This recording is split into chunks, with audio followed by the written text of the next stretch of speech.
Hello everyone. तो कैसे हो सब लोग। आज की हमारी जो क्लास है अभ्यास सीरीज में उसका है डे नंबर 8। 8 पिछली 7 क्लासेस हो चुकी हैं। आई होप तुम लोगों ने इसे कर लिया होगा। इस क्लास इनमें से सारी क्लासेस को उनके नोट्स भी बना लिए होंगे। ठीक है, ये हम लोग आरपीएफ एसआई के क्वेश्चनों को कर रहे हैं जो अभी हमारे दिसंबर के मंथ में लास्ट मंथ जो एग्जाम हुआ था आरआरबी का, ये उसके सारे क्वेश्चंस हैं। उसमें से ही हमारी एक शिफ्ट का क्वेश्चन हम रोज उठाते हैं और उसके 25 क्वेश्चन कर लेते हैं। टोटल 50 आते हैं जो कि हमारे आने वाले एग्जामों में जो है इंपॉर्टेंट होने वाले हैं, क्योंकि ये एग्जाम भी टीसीएस ही करा रहा है। तो इसको जो फायदा होगा वो तब पता चलेगा जब टीसीएस एग्जाम में जो है वो पूछेगा क्वेश्चन ऐसे ही, और तुम लोग इसका आंसर कर पाओगे। चलो शुरू करते हैं फर्स्ट क्वेश्चन से। आज के हमारे पहला क्वेश्चन आ जाता है, अदरक की एक प्रजाति ग्लोबोबैक्टीरियसिस की खोज पहली बार सितंबर 2024 में भारतीय विज्ञान शिक्षा एवं अनुसंधान संस्थान भोपाल के वैज्ञानिकों द्वारा की गई थी।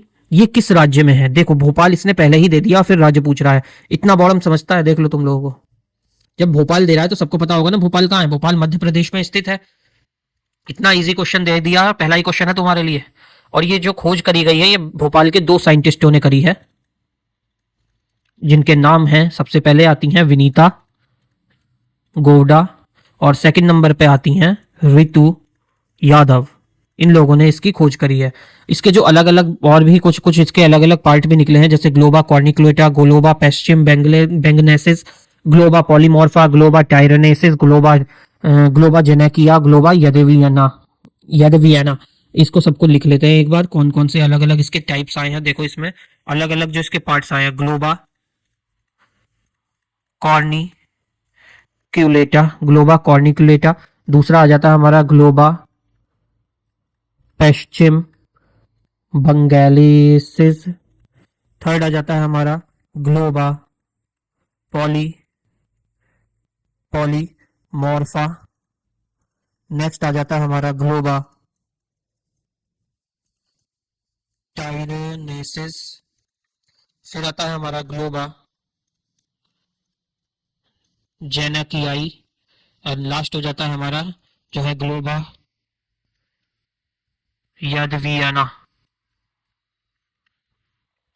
नेक्स्ट क्वेश्चन आ जाता है, किस रिट से कार्यपालिका और अवर न्यायिक निकाय के खिलाफ उनके कर्तव्यों का पालन करने के लिए जारी की जाती है, जिसे ये निभाने में विफल रहते हैं? कौन जो है वो कहता है कि वी कमांड या हम आदेश देते हैं, ये कौन सी रिट्स का कहा जाता है?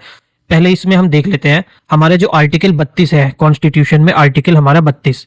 ये जो 32 आर्टिकल है, अनुच्छेद, ये अनुच्छेद 32 में हमें जो है कुछ रिट्स दी गई हैं। कितनी रिट्स दी हैं? टोटल 5 रिट्स हमें दी गई हैं। पहली का नाम हो गया हमारा हैबियस कॉर्पस, सेकंड हो जाती है हमारी मैंडामस। एक सिगरेट बताऊं, यही आंसर है, किसी को बताना।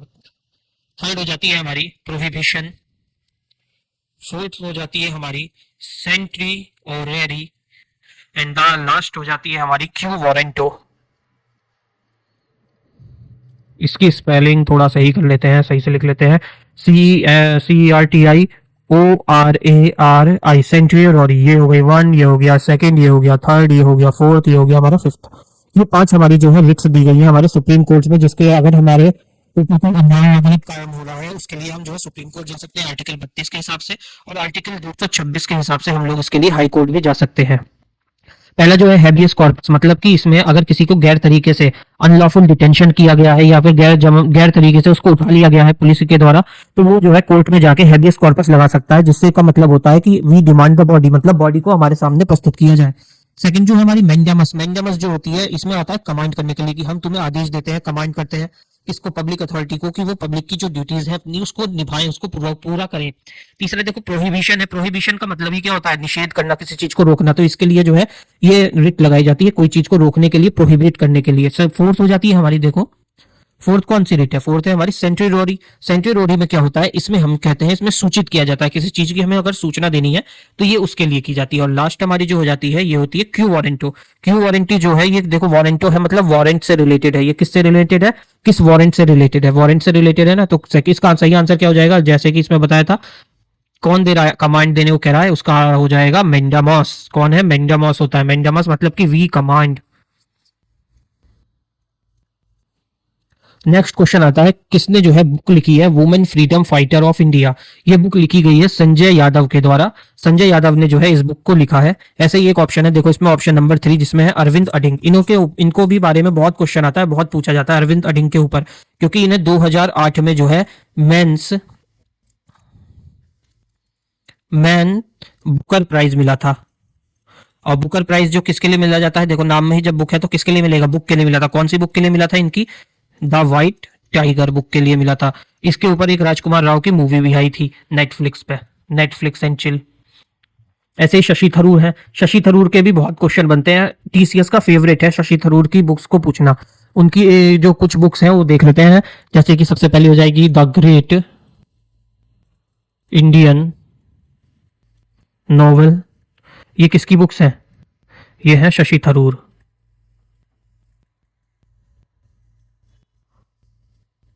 शशि थरूर की बुक्स सबसे पहले हो गई the great Indian novel. Second आ जाती है हमारी जो बहुत पूछी जाती है, why I am a Hindu.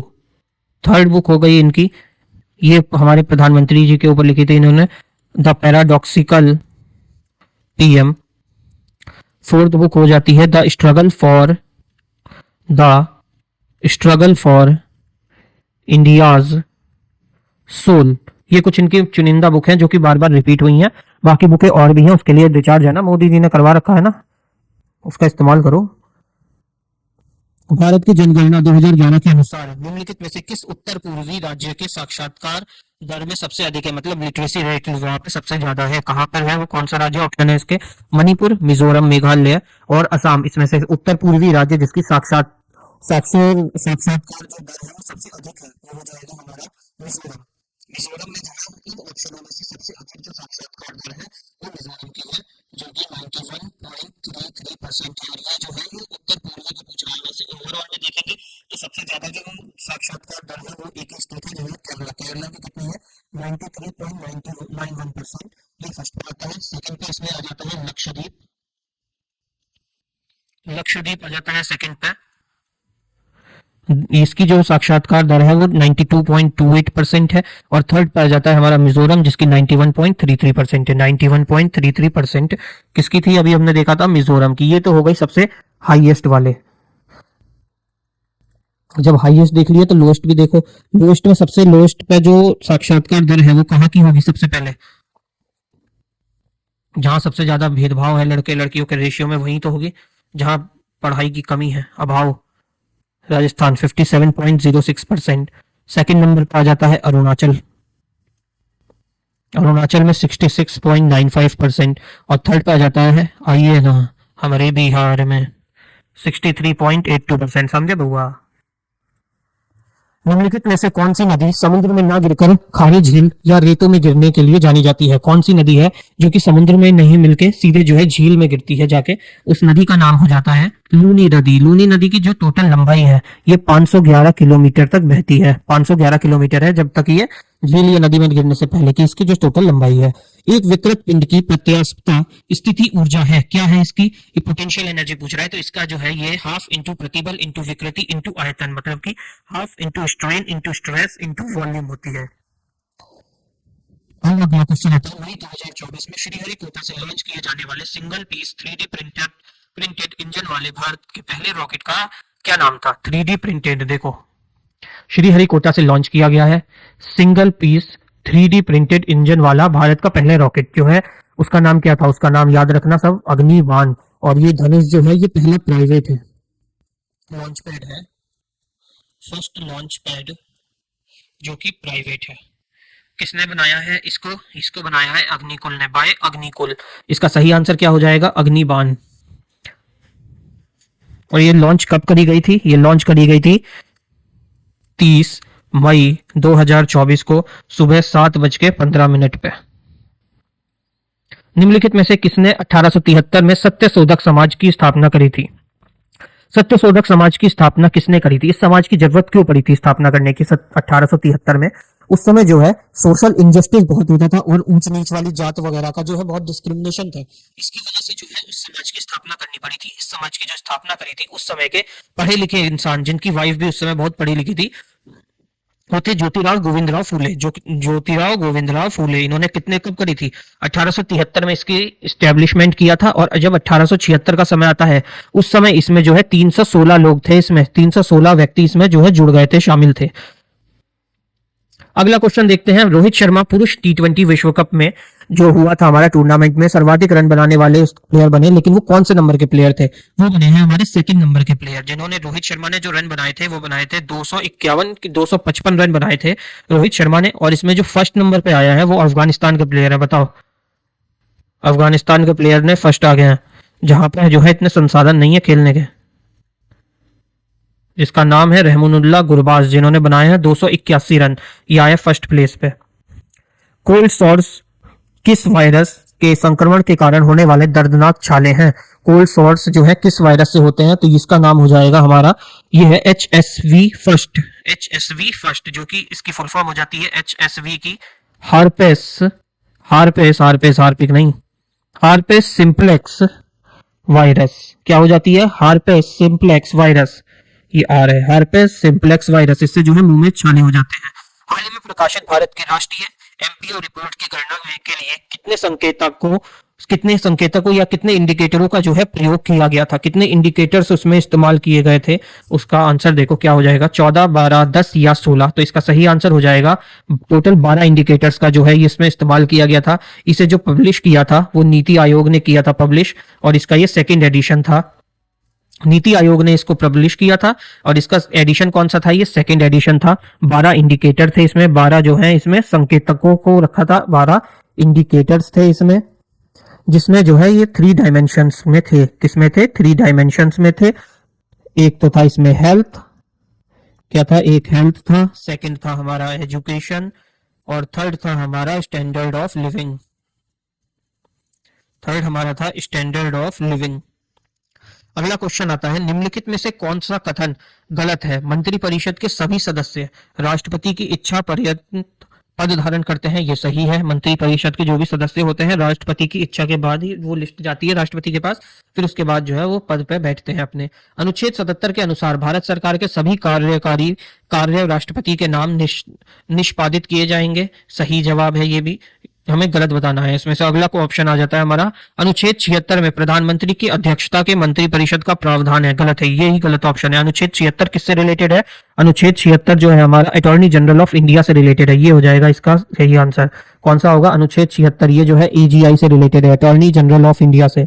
ऐसे ही अनुच्छेद 74 जो कहता है, ये कहता है राष्ट्रपति केवल मंत्रिपरिषद की सलाह पर कर काम करेंगे। राष्ट्रपति का जो काम होगा वो मंत्रिपरिषद की जो सलाह देगा उसी पर उन्हें काम करना पड़ेगा। और मंत्रिपरिषद का हेड कौन होते हैं? हमारे प्रधानमंत्री। और इंडिया के और हमारे भारत में फर्स्ट सिटीजन किसे कहा जाता है? हमारे राष्ट्रपति जी को कहा जाता है। ईची कोरासोवा द्वारा जिब्रेरिक एसिड की खोज किस वर्ष में की गई थी, जो बीज अंकुरण और कौशिक प्रसार के उत्तेजित करने के लिए जाना जाता है? कब की गई थी इसकी खोज? इसकी खोज हुई थी 1926 में। किसने करी थी? ये करी थी गिबरन। जिब्रिक एसिड की खोज इसकी किसने करी गई थी? ये देखो यहाँ पे GIBE और गिब्रेंस ने जो है डिस्कवर किया था। गिब्रेंस डिस्कवर्ड एआइचिन, ये एआइचिन कोरोसोवा ये जो है डिस्कवर किया था। He was studying the foolish seeding disease, ये जो है फुलिश सीडिंग डिजीज को पढ़ रहे थे, जो कि राइस प्लांट में थी। ठीक, इसका सही आंसर क्या हो जाएगा? 1926। निम्नलिखित में से किस वर्ष गोलमेज सम्मेलन आयोजित किए गए थे? तो किस वर्ष जो है प्रथम गोलमेज सम्मेलन, सॉरी सब जो इसने पूछा है, first round table conference, RTC पूछी है। राउंड टेबल कॉन्फ्रेंस जो फर्स्ट हुई थी वो कब हुई थी? एक बात तो ये देख लो, जो है टोटल 3 हुई थी गोलमेज सम्मेलन जो हुए थे, टोटल वो 3 हुए थे, और तीनों के तीनों कहाँ हुए थे? एट लंदन हुए थे। लोकेशन क्या थी उसकी? स्थल कहाँ पे हुए थे? लंदन में हुए थे। तो ये कौन से वाले की बात कर रहा है? फर्स्ट जो हुआ था, फर्स्ट हुआ था 1930 में। 1930 में जो है पहला जो है गोलमेज सम्मेलन होता है। दूसरा होता है 1931 में, तीसरा होता है 1932 में। पहला कहाँ पे होता है? पहला होता है 1930 में, फर्स्ट राउंड टेबल कॉन्फ्रेंस होती है, जिसके जो प्रेसिडेंट होते हैं, प्रेसिडेंट तीनों कॉन्फ्रेंसों के सेम थे, जिसका नाम था रामसे मैकडोनाल्ड। इसको जो है बॉयकॉट किया था, पहली जो हुई थी इसे बॉयकॉट किया था इंडियन नेशनल कांग्रेस ने। और इसमें जो है ये किसके बीच में थी? ब्रिटिश और इंडियंस के बीच में हुई थी। ऐसी कौन सी जो है ये भी है, चलिए ये क्वेश्चन बाद में देखेंगे, कौन ऐसा इंसान था जिसने तीनों जो कॉन्फ्रेंसों में पार्ट लिया था वो बाद में देखेंगे। इसमें जो फर्स्ट राउंड टेबल हुई थी इसमें जो है पार्ट लिया था, हमारे यहाँ से गए थे बी आर अंबेडकर, और मुस्लिम लीग ने भी इसमें पार्ट लिया था। मुस्लिम लीग में मोहम्मद अली जिन्ना, आगा खान और ए के फैजलुल, इन लोगों ने पार्ट लिया था। और हिंदू महासभा से जो गए थे साथ में हिंदू महासभा की जो गए थे वो थे एस मुंजी एंड एम आर जयकर। ऐसे ही एक और गोलमेज सम्मेलन होता है जो होता है सेकंड राउंड टेबल कॉन्फ्रेंस होती है 1931 में ही। कहाँ पे? लंदन में ही होती है। इसने जो किया था, इसमें जो है इंडिया की तरफ से यहाँ से जो पार्टिसिपेट किया था, आईएनसी भी गई थी, उसमें गांधी जी गए थे प्लस सरोजनी नायडू गई थी। ये दोनों जने जो है साथ में गए थे। सरोजनी नायडू और गांधी जी ने जो है कांग्रेस को रिप्रेजेंट किया था इन लोगों ने। और इसी के इसमें ही जो है ये जो इरविन गांधी पैक्ट होता है, जिसके बाद ये अपना नॉन कॉर्पोरेशन वो सिविल डिसओबीडियंस मूवमेंट जो है वापस ले लेते हैं। सिविल डिसओबीडियंस मूवमेंट रोक दिया जाता है, स्टॉप हो जाता है, वापस ले लिया जाता है सेकेंड राउंड टेबल के बाद ही। इसके बाद आ जाता है हमारा थर्ड राउंड टेबल, आखिरी थर्ड जो होता है। थर्ड कब हुआ था? थर्ड राउंड टेबल हुआ था 1932 में। कहाँ पे हुआ था? लंदन में ही हुआ था। इसमें किसने बात किया था? सेकंड राउंड टेबल से जब वो लौटे थे तो उनके इरविन से पैक्ट हो गया था, लेकिन उनके बातों को पूरा माना नहीं था, तो उन्होंने सिविल डिसओबीडियंस मूवमेंट को दोबारा शुरू कर दिया था। तो थर्ड राउंड टेबल में गांधी जी नहीं गए थे। इस आंदोलन में भी जो है, इस जो थर्ड राउंड टेबल कॉन्फ्रेंस होती है इसमें भी बी आर अम्बेडकर पहुंचते हैं और मुस्लिम लीग ने पार्टिसिपेट किया था।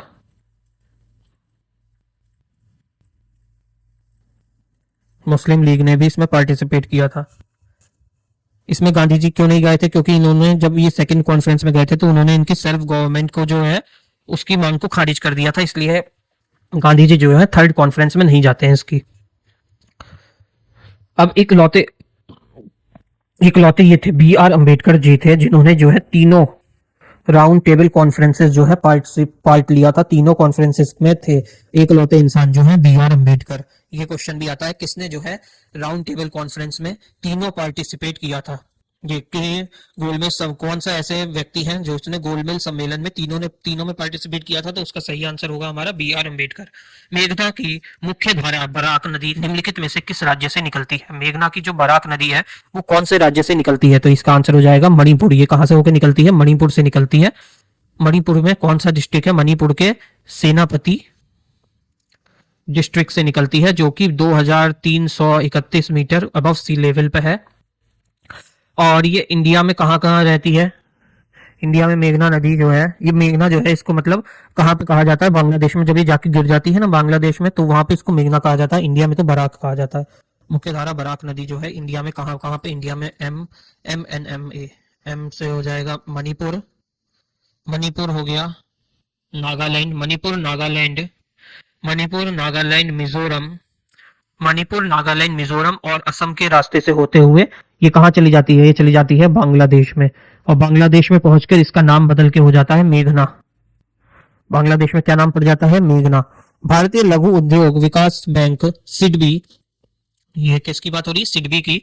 भारतीय अर्थव्यवस्था में निम्नलिखित में से कौन सी भूमिका निभाता है? सिडबी जो है, एक देखो सिडबी का बहुत ही इजी सी बात है कि सिडबी जो है ये स्मॉल इंडस्ट्रियल डेवलपमेंट बैंक है इंडिया का।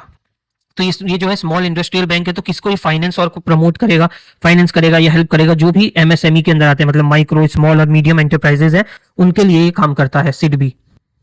एक बार सिडबी के बारे में देख लेते हैं। चलो पहले ये देखो, ये सिडबी से रिलेटेड क्वेश्चन ये दूसरी बार आ रहा है। सिडबी जो है स्टैब्लिश कब हुआ था? 2/4/1990। इसमें जो है टोटल मेंबर्स हैं वो 190 कंट्रीज इसकी मेंबर है। इस ये जो है सिडबी जो है सब्सिडरी है किसकी, आईडीबीआई बैंक की। ये एक सब्सिडरी यूनिट है, सब्सिडरी यूनिट है किसकी, सब्सिडरी यूनिट है ये आईडीबीआई बैंक की जो है ये एक सब्सिडरी यूनिट है। इसका जो इस्टेब्लिशमेंट हुआ था वो हुआ था 2 अप्रैल 1990 में किया गया था। ये क्या करता है, प्रमोट करता है फाइनेंशियल सपोर्ट किसको, स्मॉल मीडियम और इस माइक्रो स्मॉल मीडियम एंटरप्राइजेस को, एमएसएमईज को। अगला क्वेश्चन है हमारा जैविक विज्ञान श्रेणी में विज्ञान युवा 2024 पुरस्कार विजेता प्रोफेसर अरविंद पेनमत्सा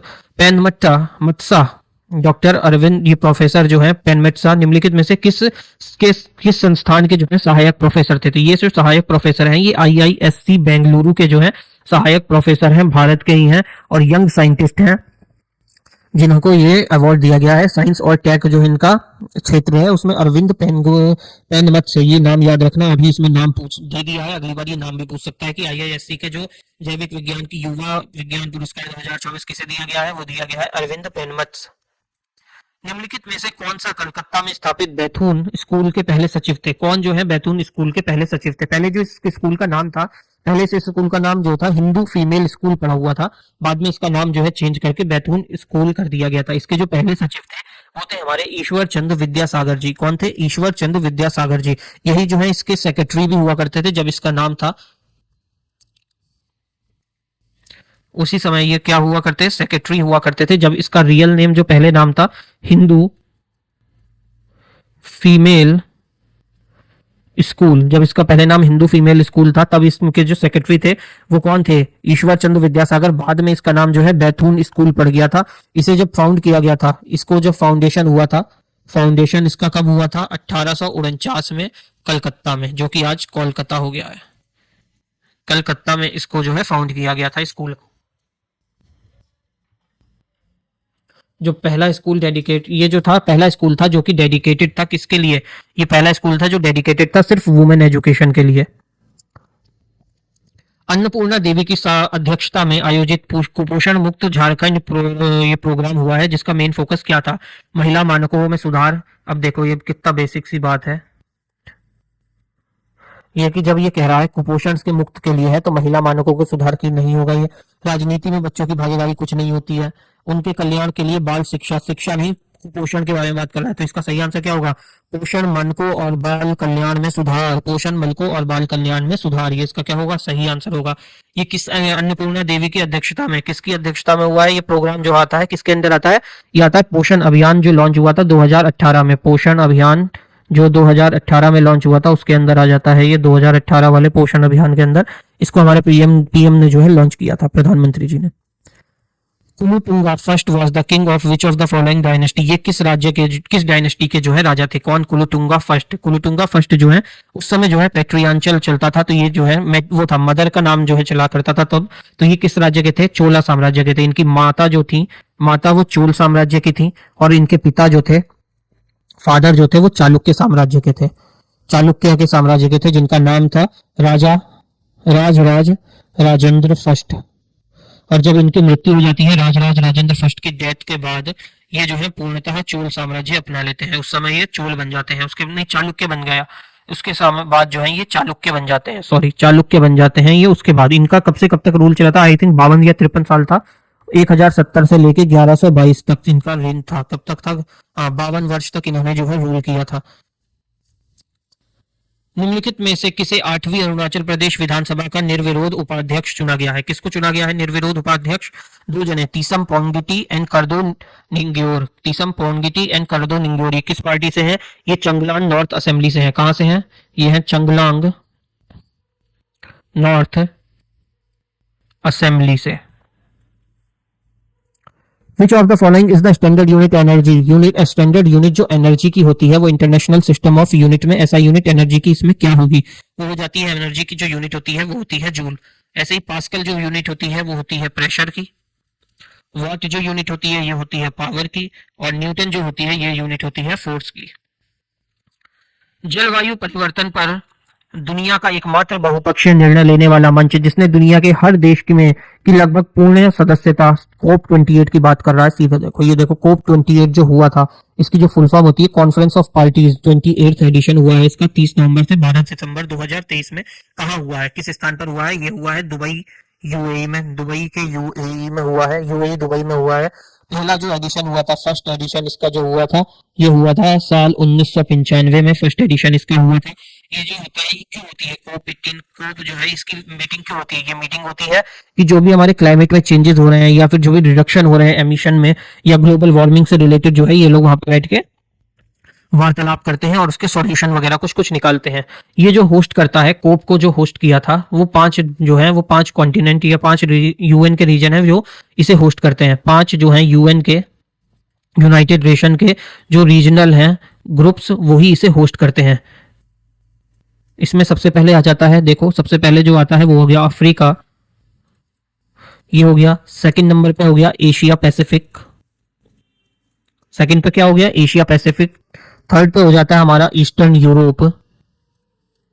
फोर्थ नंबर पे हो जाता है हमारा Latin America, Latin America and Caribbean group, Latin America and Caribbean group. और फिफ्थ नंबर पे हो जाता है हमारा western European and other groups, WEOG। और इस बार के जो प्रेसिडेंट थे, प्रेजेंट में अभी जो कोप 28 के प्रेसिडेंट, कोप 28 के जो प्रेसिडेंट थे वो कौन थे? डॉक्टर सुल्तान अहमद अल जबीर। डॉक्टर सुल्तान अहमद अल जबीर जो है इसके इस बार के प्रेसिडेंट थे। व्हेन वाज विक्टोरिया मेमोरियल को कब बनाया गया था? विक्टोरिया मेमोरियल जो है 1906 में बना था। ये देखो कल भी क्वेश्चन आया था इसका और आज भी क्वेश्चन आ गया इसका। विक्टोरिया मेमोरियल कब बनाया गया था? उसमें पूछा था किसने बनवाया, कौन आया था उस समय? विलियम एमर्सन ने किया था वो। अब पूछ लिया कि ये कब बनवाया गया था? ये बनवाया गया था 1906 में और 1921 में। 1921 में इसे आम जनता के लिए खोल दिया गया था। 1921 में इसे आम लोगों के लिए खोला गया था, आम लोगों के लिए ओपन किया गया था, ओपन किया गया था। 1921 में से आम जनता के लिए जो है ओपन किया गया था। ये बनवाया गया था, 25 साल जो है पूरे हुए थे ईस्ट इंडिया कंपनी के इंडिया में। इसके उपलक्ष्य में जो है बनवाया गया था 1906 में ही। 25 ईयर स्टेबल जो हुए थे वो ईस्ट इंडिया कंपनी को हुए थे, 1906 में बनवाया गया था। 1906 में ही वेल्स जो है, वेल्स इंग्लैंड में, वहां का राजकुमार आता है जिसका नाम था बावला बेल, किंग जॉर्ज 5। ये आता है इंडिया, बावलीगैंड। इसने जो है आधारशिला रखी थी इसकी और 1921 में से नॉर्मल जनता के लिए जो है खोल दिया गया था। अब लास्ट क्वेश्चन आ जाता है हमारा। ओ भाई ऊपर हो जा, ये क्या हो रहा हो? हाँ, लास्ट क्वेश्चन आता है, भारत के कर्नाटक संगीत के लिए निम्नलिखित में से कौन सा कथन सही है? कर्नाटक संगीत, कार्नेटिक होगा, कार्नेटिक संगीत के लिए कौन सा कथन इसमें से सही है?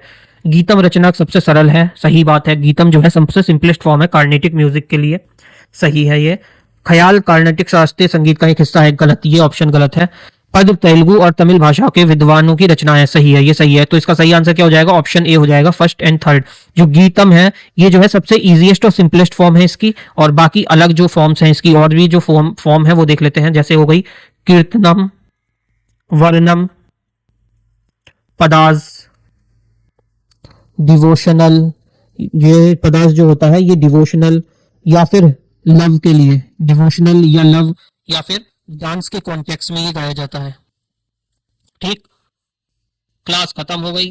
थैंक्स। यहाँ तक अगर देखा है तो लाइक कर दो, शेयर कर दो, अपने व्हाट्सएप पे स्टेटस लगा दो, सब्सक्राइब कर दो चैनल को। और अक्षय कुमार को बुलाने का टाइम आ गया है, नहाता हुआ अक्षय कुमार हाजिर हो।